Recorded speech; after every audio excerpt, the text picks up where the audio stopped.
He is the one that was administering the drug, as from what I do know. Janet Jackson's reply sister of Michael Jackson may have seemed like a definitive assertion, yet it was also a doorway into a labyrinth of unresolved suspicions. The sudden death of the King of Pop in 2009 was officially declared to be due to propofol poisoning, a powerful anesthetic administered by Dr. Conrad Murray. But was it really that simple? Not only Janet, but several other members of the Jackson family from sister LaToya Jackson to daughter Paris. Jackson believed that Michael was set up to die, that there was a real conspiracy lurking behind the spotlight. According to family accounts, even Michael himself had sensed it. "They're going to kill me for my catalog. So who are they? And why do so many still see his death as an intentional orchestration?" The Jackson family and their belief in a murder conspiracy. Right after the world stood in shock at the sudden death of Michael Jackson on June 25, 2009, before the grief could even begin to settle, a rising sense of suspicion stirred within his own family, quiet, yet unmistakably intense. It wasn't mere disbelief. It was a deliberate doubt that Michael didn't die from a medical accident, but from a carefully calculated conspiracy. In a televised interview just shortly after the funeral, LaToya Jackson, Michael's sister, was the first in the family to voice what many had only dared to whisper in private: Michael was murdered. There was a conspiracy. Someone wanted him dead. Her voice filled with pain, but unwavering, made it clear her brother's death wasn't the medical accident people claim it was.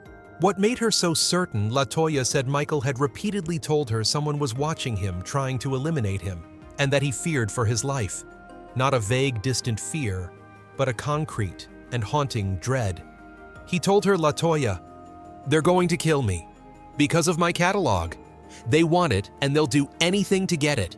It's important to understand that at the time, Michael Jackson owned a 50% stake in Sony ATV Music Publishing, which held the rights to hundreds of thousands of songs, including the entire catalogs of the Beatles, Elvis Presley, Bob Dylan, with a total estimated worth exceeding $1 billion.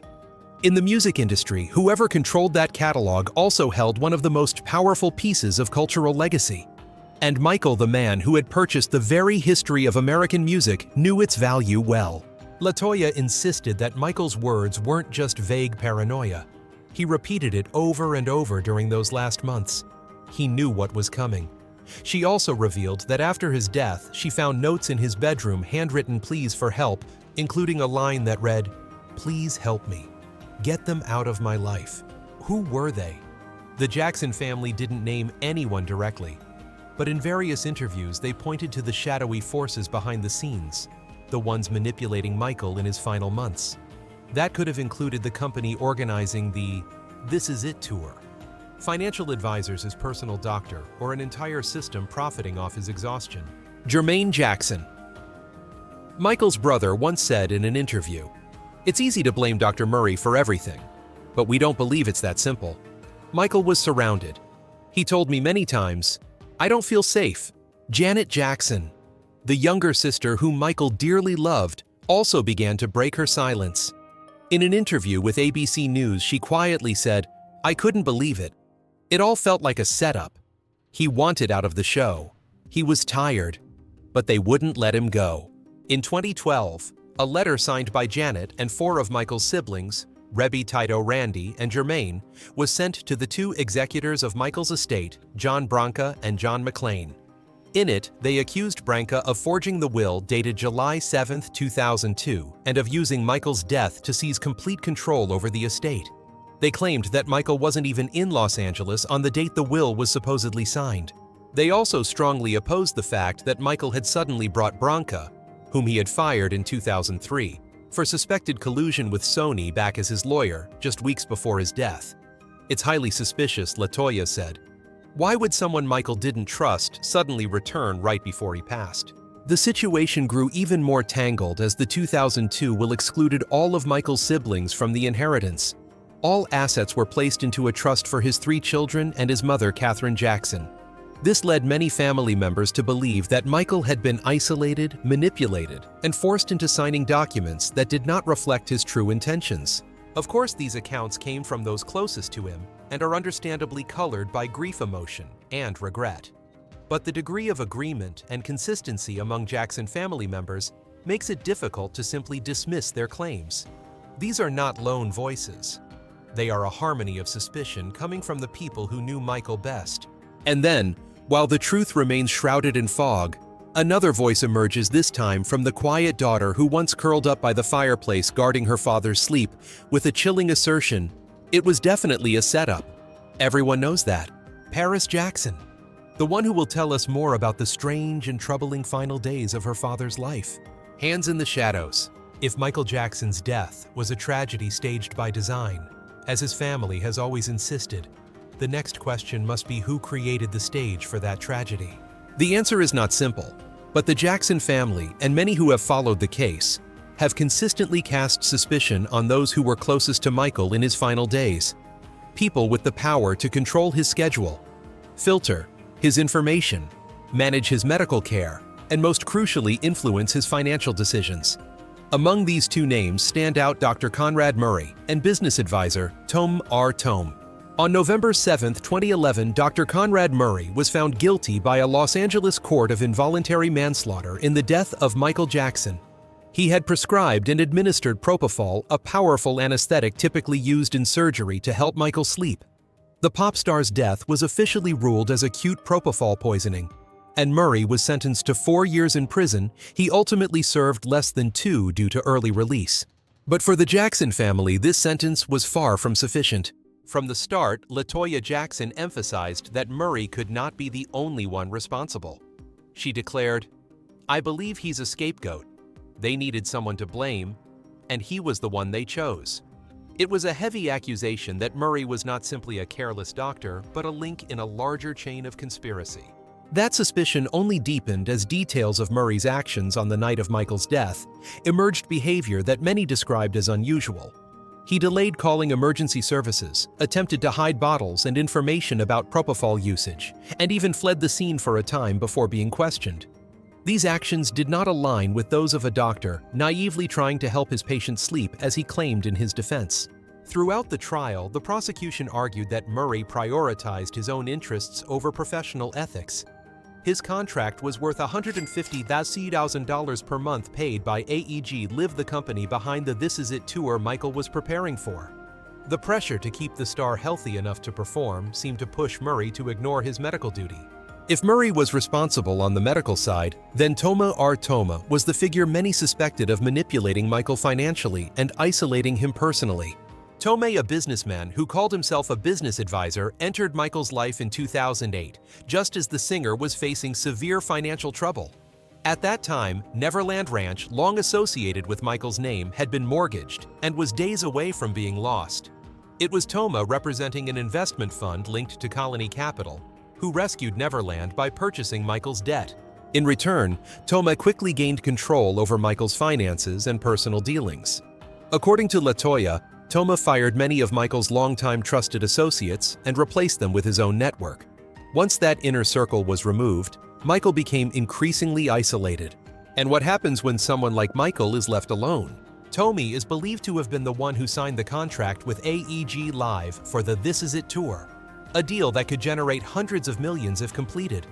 Michael initially agreed to perform 10 shows, but that number was soon pushed to 50 consecutive nights at the O2 Arena in London, an overwhelming demand for an artist over 50 suffering from chronic insomnia. Michael reportedly told a relative, "I didn't realize what I agreed to. I can't imagine being able to do 50 shows." So who signed the contract on his behalf? Who pressured him? The family believes that Tomei and AEG Live drove Michael to the edge for money. One more detail fuels suspicion toward Tomei. Right after Michael's death, he vanished from the public eye. Once a visible spokesman, he withdrew behind the scenes, and even filed a lawsuit against Michael's estate demanding commissions from deals made before the singer's death. After years of silence in 2019, Tomei accepted a $3 million settlement from the estate to drop the case and signed a confidentiality agreement, an action many described as the price of silence. Tomei, Murray, AEG. These three names appear again and again in every theory surrounding Michael's death. They share one thing in common: they were close to Michael at his most vulnerable. They had financial incentives, and they each played critical roles in his schedule, health, and assets. The question remains, were these individuals mere products of circumstance? Or did they knowingly or not help bring about the death of a legend? And there is one more person, just as close to Michael, someone he once called his closest partner, but whom the family deeply suspects. Let us continue to the next part, to understand why Michael's daughter Paris believes her father had foreseen the very day he would die. Unusual signs through the words of Paris, Jackson, and those closest to him. If anyone in the world sensed the unusual signs surrounding Michael Jackson in his final days, it would be those who lived with him. And no one was closer than his own children, especially his second daughter, Paris Michael Catherine Jackson. Paris was only 11 years old when her father passed away, a silent witness to the slow collapse of a legend the world only knew through stage lights, applause, and spectacle. But behind the scenes, beyond the velvet curtains, that little girl saw a different Michael, trembling, alone, haunted, and afraid. And in Starting Over, LaToya Jackson's memoir, she recounts Paris's words just days after Michael's death. "Daddy was always cold. He was freezing all the time. He'd curl up in front of the fireplace and fall asleep. He cried a lot. Prince and I had to watch over him while he slept to make sure he was okay. Then one day they shut off all the lights, the phone didn't work. The house was dark." What sounds like an innocent child's account is packed with chilling signals. Why would a man living in a luxurious mansion, supposedly with a professional staff, be freezing by the fire? Why were the lights shut off? The phone disconnected in his own home? Who were they that did this? And why? Paris clearly remembers one of her father's final words. "Don't argue with your siblings. I won't be around forever. One day you'll have to take care of them for me." It was a passing remark, but for Paris, it was a farewell. Tearfully, she told LaToya Daddy knew. He knew he was going to die. It was definitely a setup. Everybody knows that. In 2017, as a young adult, Paris gave a long interview with Rolling Stone. For the first time publicly, she stated directly, "I believe my dad's death was a setup. 100%. Because all signs point to that." It sounds crazy, like some stupid conspiracy theory. But real fans, my family, we all know it's true. What made this statement so striking wasn't its shock value, but the total agreement it showed with the rest of the family. When asked who wanted her father dead, Paris simply replied, "A lot of people." She didn't name names or present evidence, but her tone was not one of speculation. It was the conviction of someone who had grown up with this truth, shaped by whispered warnings in a dark house and her own eyewitness memories. She likened her search for justice to a chess game. "I'm just trying to play every move right. And that's all I can say for now." But the story doesn't stop with the daughter's words. According to several accounts, even Michael himself had a strong sense of what was coming. Lisa Marie Presley, his former wife, recalled that during their last phone conversation, Michael told her, "You were right. Everyone around me wants to kill me." It was a short emotional call the last time they spoke. Before that, Michael had shown an obsession with Elvis Presley's death, Lisa Marie's father, and asked her again and again how it had happened, as if trying to predict his own fate. Lisa Marie said he felt he would die like my father. He was afraid they'd make it happen. One more disturbing detail: after Michael died, his family found handwritten notes in his home. Desperate cries for help. They read things like, "They're watching me. I'm not safe. And don't let them take everything from me." LaToya confirmed that these notes were his final pleas scribbled in despair. Some sources also revealed that Michael had planned to pull out of the "This Is It" tour. He was too exhausted, too unwell, and no longer believed he could manage 50 back-to-back shows. He reportedly told friends, "I don't think I'll make it to the first night." Could it be that at that moment, those in charge of his schedule, his doctor's managers, and show organizers realized that if Michael quit, the entire financial machine would collapse? And if that's the case, could death have been the solution? A tragedy that preserved profits, launched a hit documentary, and transformed his music legacy into a permanent money-making machine. Paris has never spoken those exact words. But when the little girl who once quietly watched her father cry by the fire now stands before a camera and says, "It was a setup," one must ask, is it the innocence of a child or the clarity of a witness that reveals the truth? And it is Paris who has led us into shadows never fully illuminated, where once close companions became manipulators, and where even forces that Michael himself once publicly named those who didn't want him to exist because he knew too much emerge as suspects. To understand more about who those forces might be and why some believe that an entire music empire wanted Michael removed, we must continue tracing the largest conspiracy theories ever to haunt the modern entertainment industry. When celebrities also believe Michael was eliminated, it wasn't just the Jackson family. It wasn't just Paris, the little girl who once saw her father huddled by the fireplace, but also many well-known public figures who had stood beside Michael Jackson or worked in the same industry, all voicing deep suspicion about his death. And what's remarkable is they weren't speaking in vague suggestions. Some named names, others pointed fingers, but all signs led to one shared belief: Michael did not die a natural death. He was removed by the very forces he had once tried to expose. Among the most shocking voices was rapper Kanye West, no stranger to controversy, but someone Michael had once trusted. In 2020, amid a storm of tweets about the entertainment industry and record labels, Kanye suddenly wrote, "MJ told you about Tommy before they killed him." A short, cryptic message without context or explanation.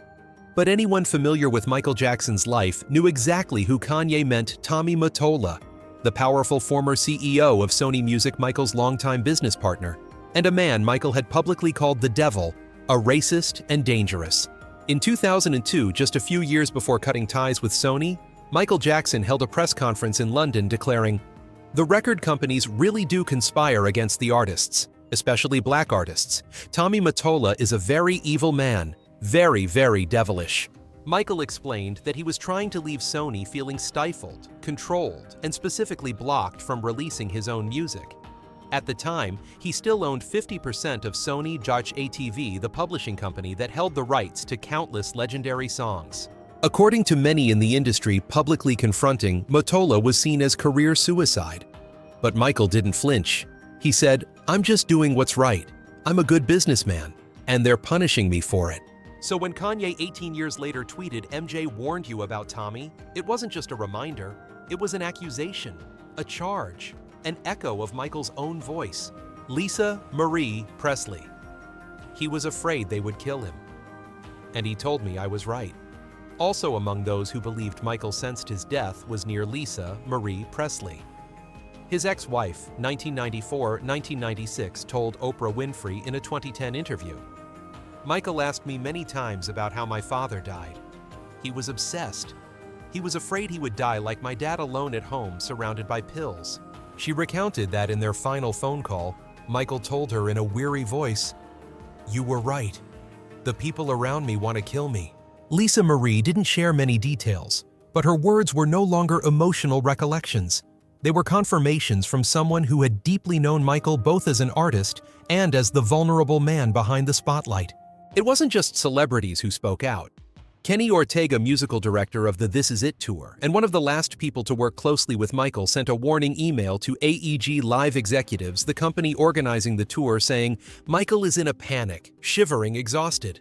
I don't think he's physically or emotionally stable enough to continue rehearsing. He needs psychological help." But instead of pausing the show or offering Michael support, AEG responded that Dr. Conrad Murray was handling the situation, and Ortega should not interfere with matters outside his responsibilities. This sparked a troubling question. Was Michael surrounded by people who only cared about how long he could still sell tickets? And if for any reason he could no longer perform, what was the backup plan? Dr. Stephen Hufflin, Michael's former plastic surgeon in the early 1990s, stated in a rare interview Michael didn't die by accident. He was killed. Hufflin even wrote to the FBI requesting an investigation into a possible conspiracy behind Michael's death, and named individuals allegedly involved in controlling his finances. Though the FBI never released official findings, the fact that a longtime physician made such a bold statement cannot be easily dismissed. Corey Feldman, a former child actor and close friend of Michael, has for years denounced Hollywood as a place full of abuse, manipulation, and the destruction of young artists. Feldman never explicitly claimed Michael was murdered, but he repeatedly said the predators and manipulators in the industry may have targeted Michael, especially once he dared to speak out. Feldman also recalled Michael once warning him, "Be careful of the people behind the curtain. Hollywood will swallow you whole if you believe it's real." All of these voices, from rappers to ex-wives, from directors to doctors, from friends to his own daughter, converge at a single point: the belief that Michael Jackson knew he was going to die, and that he may have been killed for something far greater than himself. No one dares name the hand that struck the blow. No one offers concrete proof. But none of them people who knew him, worked with him, or lived beside him believe his death was merely an unfortunate accident. So, if they all suspect foul play, have we been too quick to accept the conviction of a single personal doctor as the final word? And if the answer lies in ownership of Michael's most prized asset, a music catalog worth billions, perhaps it's time we look directly at what everyone desired, but few were worthy to hold. The musical treasure and the suspicious. Death of Michael Jackson. Michael Jackson was not only a legendary artist, he was also a covert force in the music industry, thanks to his ownership of a massive catalog of intellectual property. Beyond the spotlight and sold-out stadiums, Michael was a music publishing mogul, holding one of the most valuable catalogs in the world. It didn't just contain his own songs, but also millions of titles from the Beatles, Elvis Presley, Bob Dylan, Eminem, a trove worth billions of dollars and carrying influence far beyond fame.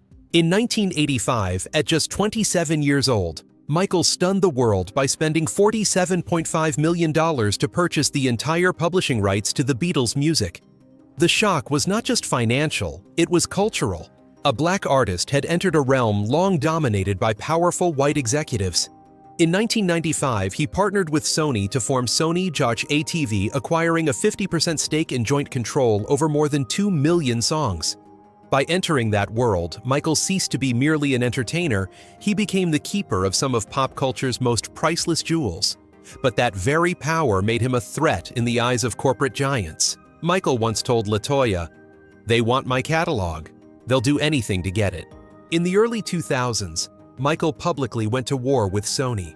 At a protest outside their headquarters, he called CEO Tommy Mottola the devil, and accused Sony of strangling black artists and deliberately delaying his album's release to hurt him financially.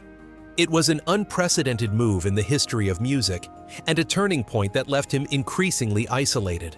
After gradually losing financial control, Michael found himself surrounded by new figures, like Toma R. Toma, a self-proclaimed advisor, who swiftly replaced all of Michael's longtime associates.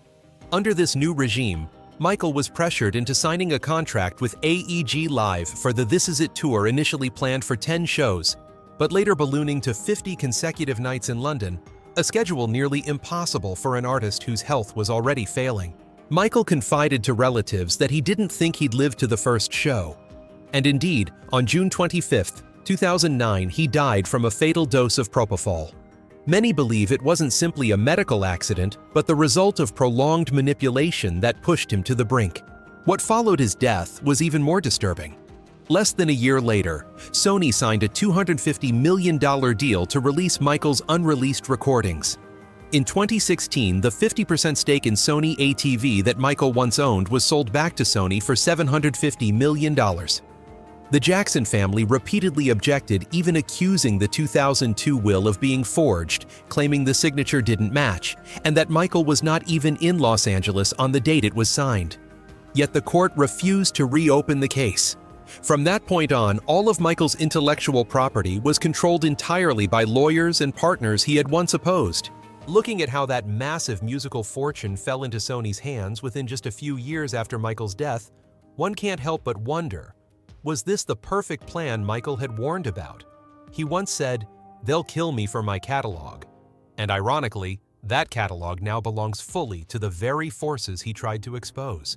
The story of Michael Jackson isn't just about contracts or estate value. It is a haunting question about the truth behind the spotlight. Can an artist who dares to seize control of his own music become a target for elimination? And if record labels weren't the only hands involved, was there an even greater power manipulating it all? The name Illuminati, the infamous secret society, has long haunted such speculation. Could they have played a role in the tragedy of Michael Jackson? The answer begins to unfold next. Illuminati and the curse on Michael Jackson. Michael Jackson was once the brightest star on the planet, a symbol not only of music, but of cultural power that transcended borders.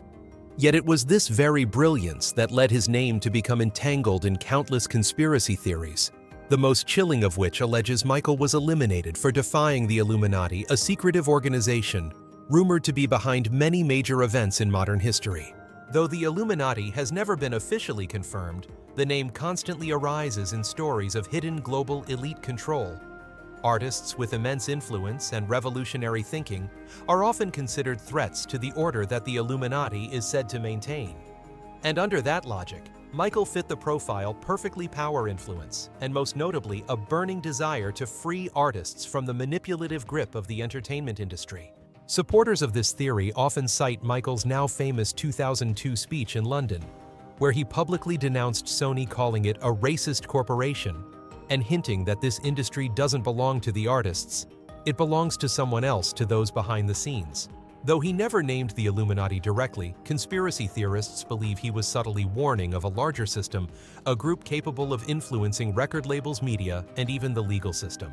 One reason Michael is believed to have landed on the Illuminati's blacklist is his controversial 1991 music video, Black or White. In the cut ending, removed from many broadcast versions, Michael smashes storefronts, tears down signs reading "prejudice," and transforms into a werewolf. Many interpret this as a symbolic rebellion against cultural control mechanisms, and see the deleted segment as a veiled declaration of war against the Illuminati.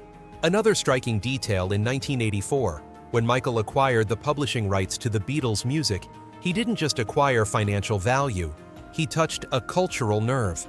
The Beatles are a cherished symbol of British and Western culture, and according to some conspiracy scholars, that move made Michael an unforgivable threat. But if the Illuminati exists, how did they act? Many believe Michael was systematically torn down through child abuse allegations, legal battles that began in 1993 and haunted him for more than a decade. Though the accusations were eventually dismissed or settled, they were enough to destroy his public image, break him emotionally, and drive him into isolation and paranoia. Conspiracy theorists argue that this was no accident. It was an orchestrated media assault designed to silence him. Michael himself wrote in his diary, "I'm afraid they're killing me slowly. Not with guns, but with slander, mental torture, and the strangling of my voice." And if this still seems abstract, just look at what happened after his death. His estate was swiftly restructured, his assets taken over by the very power groups he had fought against. And those Michael once criticized, from record labels to executive managers, became the primary beneficiaries of his demise. Michael's death wasn't just a personal loss. It was another strange chapter in the pattern of artists who rebelled and then died mysteriously. Prince Whitney Houston, Tupac Shakur. All of them had spoken against the system, about creative freedom, about unseen forces. And all of them left this world with stories unfinished. Paris Jackson. Michael's daughter once said bluntly in an interview with Rolling Stone, "I believe my dad was murdered. Everyone in my family believes it. And I'm playing a long game of chess to uncover the truth." If that chess game truly exists, the next question is, who will continue it? Who has the courage to expose a power said to control the very foundation of modern culture? And more importantly, was Michael Jackson, a man who spent his life seeking artistic freedom, ultimately killed for daring to be free. In the final chapter, we'll step back to see the full picture: the suspicious death, the media narratives, the eerie silence from those closest to Michael. Has the truth been buried too deep, or has it been in plain sight all along, waiting for someone brave enough to say its name? Michael Jackson is gone, but the questions surrounding his death have never cooled. Michael Jackson is gone, but the questions surrounding his death have never cooled. His family continues to voice their suspicions. Loyal fans still search for clues. And Michael himself, through his final confessions diary entries and last-minute warnings, seems to have left the world a message: look deeper into the truth. That truth may never be confirmed in black and white, but from the shadowy figures who appeared around Michael near the end of his life, to the intellectual property swiftly transferred after his death, to the suspicious silence of mainstream media, all of it forms a dark portrait, one where a brilliant artist was swept into a storm of power and profit. Maybe Michael Jackson wasn't assassinated in the traditional sense, but perhaps he was suffocated day by drugs, by isolation, by those masquerading as saviors. And in the end, the very world he gave everything to was the one that led him into a dead end. The question is no longer who killed Michael Jackson, but rather, how did we protect him, and do we dare face the truth? No matter how deeply the truth is buried, one thing is certain. Michael's music lives on as a reminder of the cost of freedom in a world built on control. And if there's anything he left behind besides melody, it is a warning from someone who saw too deeply behind the curtain.